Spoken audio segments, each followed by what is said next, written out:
Hello brother, কি অবস্থা সকলের? আবার চলে আসলাম নতুন একটা ভিডিও নিয়ে। আজকে রোস্ট হবে ওমর অন ফায়ার এবং এই সাপ্রি টিকটকারকে নিয়ে। এর জন্যই আপনারা সবাই ধৈর্য ধরে বসুন। আপনারা তো জানি যে ভালো নেই, অনেক দিন ধরে ভিডিও দিতে পারি না। আপনারা তো অবশ্যই আমাকে কমেন্ট করে ফাটিয়ে দিয়েছে। আর কথা না বাড়িয়ে শুরু করি ভিডিও।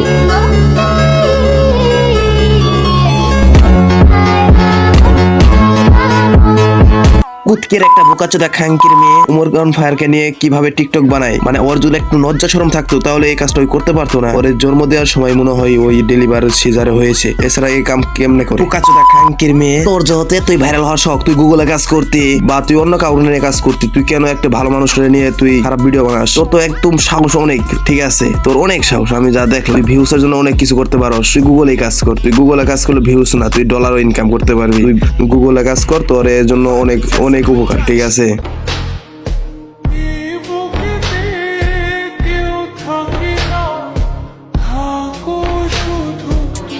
বাহ বাহ বাহ, তুই পারস বটে এডিট, ঠিক আছে, তুই খুব ভালো এডিট করতে পারস। কিন্তু তুই এডিট করতে পারস যে এইসব এডিট করবি, পুটকির নাখলা এডিট এলেও এডিট চলবো না, ঠিক আছে? তুই ভালো মানুষকে নিয়ে তুই খারাপ এডিট করবি, তুই যেহেতু খারাপ, তুই ভালো একটা মানুষটাকে তুই খারাপ বানাবি, এটা আমি মেনে নিতে পারবো না, আমার অডিয়েন্স মেনে নিতে পারবো না। বোকাচোদা খাঙ্কির মেয়ে, পুটকি মারানি, তুই যদি এই ভিডিওটা দেখোস অবশ্যই তোর কাছে একটা অনুরোধ, তুই ভালো হয়ে যা প্লিজ, তুই ভালো হয়ে যা, এসব এডিট করিস না। খারাই ওমর অন ফায়ারকে নিয়ে এডিট করস, খারাই এলেক্সো বোস, খারাই ওই যে বউরে নিয়ে তুই আবার ভিডিও করস, এসব ভাই এসব কি? তুই ভালো হব, তোর পরিবার থেকে শিক্ষা না দিলেও তোর তো এটা তো করার অধিকার নাই। তুই অবশ্যই ভালো হয়ে যা। আর ধন্যবাদ সবাইকে ভিডিওটা দেখার জন্য।